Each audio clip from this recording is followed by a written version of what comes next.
आशा और आप देख रहे हैं न्यूज क्लिक पर खोज खबर कार्यक्रम। आज हम बात करेंगे बस उसी की जिसकी पूरी देश चर्चा कर रहा है, सारे मीडिया चैनल चर्चा कर रहे हैं, एनकाउंटर की।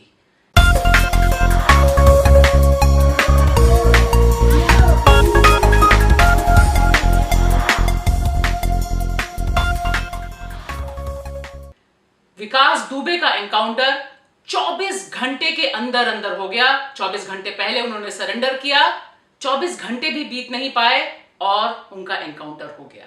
और इसे लेके जो जश्न का माहौल बना हुआ है, हम आपसे बात करने जा रहे हैं उसी पर। क्या एनकाउंटर ही अब इस नए भारत का न्याय है? क्या यही एकमात्र रास्ता है जहां लोगों को यह दिलासा दिया जा सके कि न्याय हो रहा है, जस्टिस हैज बीन डन? क्या ये जो एनकाउंटर की प्रवृत्ति है और तुरंत न्याय देने वाली प्रवृत्ति जो कई बार हमें मॉब लिंचिंग में दिखाई देती है, इसमें कोई फर्क है? इस पे बात करना इसलिए जरूरी है क्योंकि पूरा का पूरा जो माहौल बनाया जा रहा है मीडिया में, नेताओं के जरिए, तमाम और लोग जिस तरह से बयान दे रहे हैं, उससे ऐसा लग रहा है कि आने वाले दिन इसी तरह के एनकाउंटर को जस्टिफाई करने वाले होंगे। और देखिए किस तरह के कमेंट्स, किस तरह के ट्वीट बॉलीवुड से भी आ रहे हैं। वहां लोगों का कहना है कि अगर यह दृश्य बॉलीवुड में लिखे जाते तो लोग कहते कि वो अपनी रियलिटी या हकीकत से परे है। जो बॉलीवुड एक्ट्रेस हैं तापसी पन्नू, उन्होंने ट्वीट करके कहा कि यह तो उम्मीद बिल्कुल नहीं थी। और फिर लोग कहते हैं कि बॉलीवुड की कहानियां सच्चाई से दूर हैं। गीतकार स्वनानंद भी ट्वीट करते हैं कि अगर कोई लेखक यह सीन लिख देता तो लोग बोलते कि बहुत ही फिल्मी है। और इस तरह के अनगिनत ट्वीट। सवाल यह नहीं है कि यह फिल्मी है या नॉन फिल्मी है, सवाल सीधा है कि क्या न्याय का पर्याय अब एनकाउंटर होगा? दिखाई ऐसा दे रहा है कि इस समय एनकाउंटर का जो जश्न मनाया जा रहा है और खास तौर से मीडिया में जिस तरह से डिबेट चल रही है, उससे ऐसा लगता है कि तमाम लोगों के दिमाग में यह बैठाया जा रहा है कि विकास दुबे का एनकाउंटर होना ही सही था। कहीं से भी यह सवाल नहीं उठ रहा कि आखिर एनकाउंटर करने की जरूरत क्यों पड़ी। और विकास दुबे जिस तरह से पैदा हुए थे, जिस संरक्षण उनको हासिल था, 2017 में जिस तरह से उनका सरेंडर कराया गया था, जिन्होंने उनका सरेंडर कराया था, वे सारे लोग कौन थे? इस एनकाउंटर पर यूं तो तमाम जो राजनीतिक दल हैं, जो विपक्षी दल हैं, वो अपनी अपनी चिंताएं जता रहे हैं। उत्तर प्रदेश के पूर्व मुख्यमंत्री, दोनों ही मुख्यमंत्री, अखिलेश यादव जो समाजवादी पार्टी के नेता हैं, मायावती जो बसपा की नेता हैं, इन दोनों ने आपत्ति जताई है और एक तरह से योगी सरकार के ऊपर सवाल उठाया है कि इस एनकाउंटर से जो राज खुलने चाहिए थे वे बंद हो गए।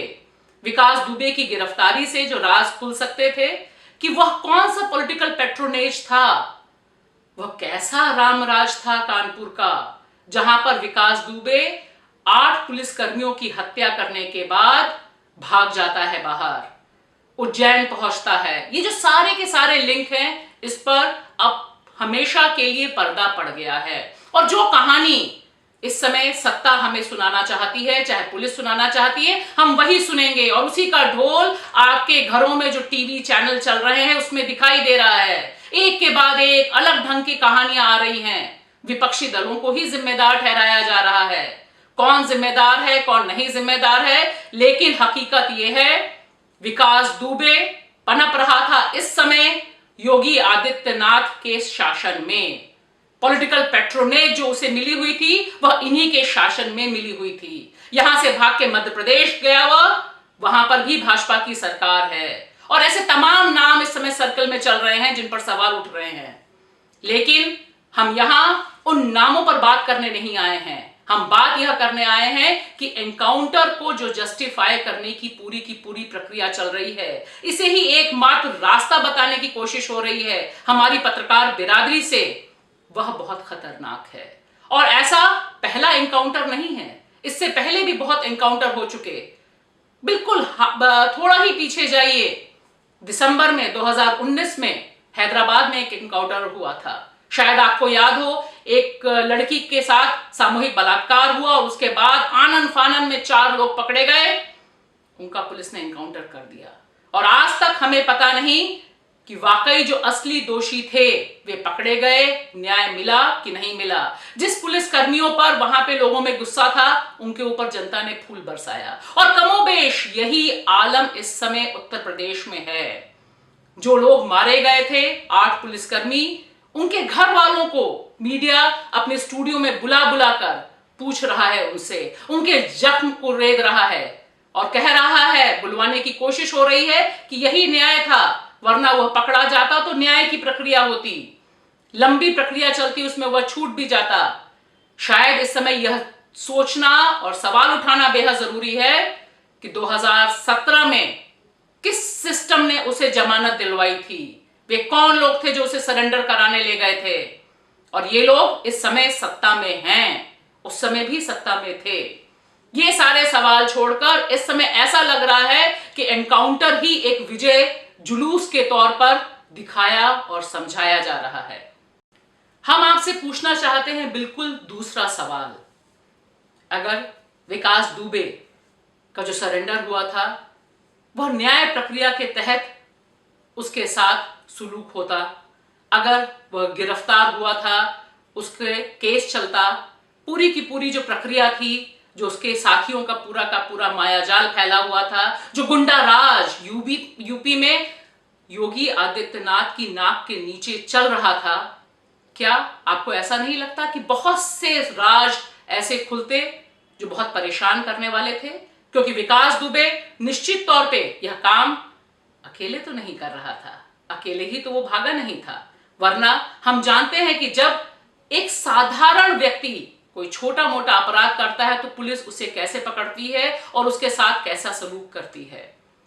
सवाल यह है कि इसमें एनकाउंटर करने की क्या जरूरत थी और क्यों एनकाउंटर को ये पूरा का पूरा सिस्टम न्याय के तौर पर पेश कर रहा है।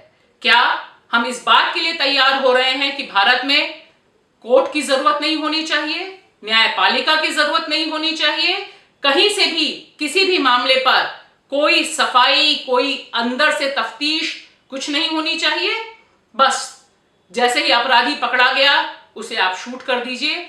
और यहां मैं ये जोर देके कहना चाहूंगी कि यह जो तुरंत फुरत का न्याय की आदत पड़ गई है लोगों में, इसमें तालिबानी न्याय की गंध आती है, इसमें मॉब लिंचिंग की गंध आती है कि जैसे ही कुछ लोगों को लगे कि यह व्यक्ति दोषी है, यह आरोपी है, तुरंत उसके साथ न्याय हो जाना चाहिए। फिर क्या हम एक सभ्य समाज रह जाएंगे? एक प्रोसीजर रह जाएगा?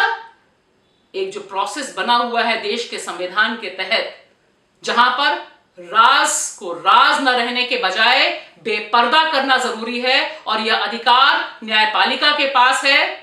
क्या हम चाहते हैं कि एनकाउंटर पॉलिटिक्स को बढ़ावा देकर न्यायपालिका और रियल जस्टिस, असली न्याय पर हम ताला लगा दें? ये तमाम सवाल लोकप्रिय सवाल नहीं हैं और हम ये जोखिम उठाते हैं कि जो सवाल लोकप्रिय नहीं है, जो ट्रेंडी नहीं है, जिस तरह का माहौल या अवधारणा है वो नहीं है, लेकिन तब भी वो सवाल हम आपके सामने रखते हैं पूरी मजबूती और दिलेरी के साथ, क्योंकि हमारा वादा सच के साथ है, हमारा वादा संविधान के साथ है, न्याय के साथ है। इसलिए आपसे गुजारिश है कि देखिए, लाइक करिए, शेयर करिए, ज्यादा से ज्यादा लोगों तक पहुंचाइए खोज खबर न्यूज क्लिक।